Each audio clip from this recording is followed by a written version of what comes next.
Here we go. Getting ready to go. Got a little bit of water, but we got full tanks. The weather looking crazy, but we're not going that way. No. See all that right there is trying to close, but it's moving this way. So we're gonna take off going into the clear over here. All right, it's nice out there. So.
As typical for this time of the year, thunderstorms and isolated showers were scattered all over South Florida. The ceilings were at 2,500 feet and we had 10 miles visibility. We didn't need to go that high and we could see everywhere we needed to go for this flight, so even though we were in the rain, it was still fine. My friends Keke and Keisha were visiting from LA and we were hoping for a nice, beautiful evening sunset to experience Miami in a different way today, but Mother Nature did not cooperate.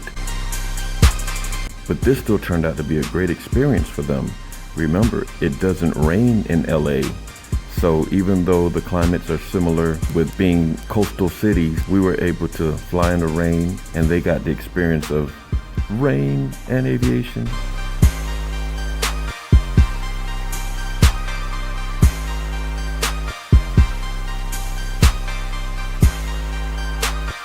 The best part of this flight was the smile on Kiki's face.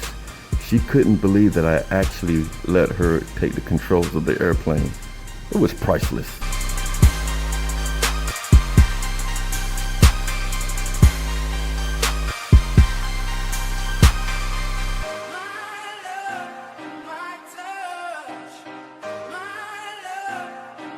Seeing that the weather conditions weren't that great, I chose to stay at a higher altitude so that I can keep an eye on the weather.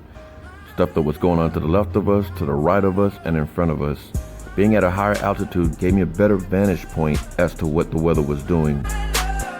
Conditions over Stiltsville was beautiful, but we couldn't stay out here long.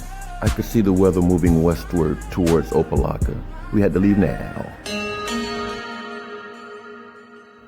As the ladies continued to enjoy themselves, I kept a laser focus on how that weather was moving. If it got too bad and we couldn't get in, my alternate airport of choice was Tamiami. I would abort the approach and turn around and head there.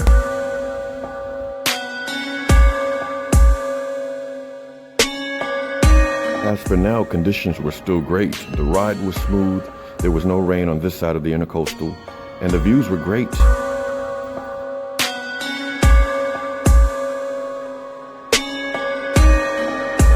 At this point, I had gotten the ATIS for Opelika and I was monitoring the tower.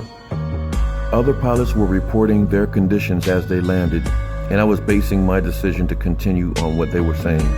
So far, it was still good. I could clearly see Opelika Airport and the runways from out here. I expected runway 27 left because pilots were reporting that it was starting to get a little gusty on 27 right. But as the winds were shifting, the tower informed me that 30 would have been the better option. I agreed with them, and that was the plan. We were now doing the approach in the rain, but I can clearly see the runway, and the ride was still smooth.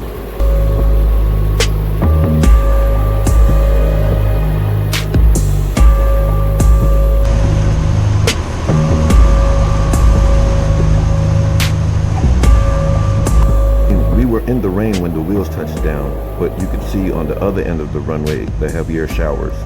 Thank goodness Opelika has long runways.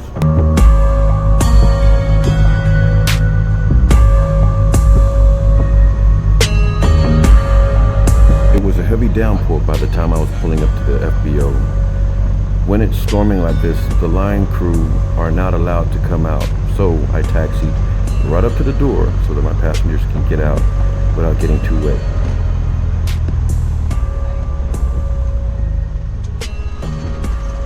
That was an experience.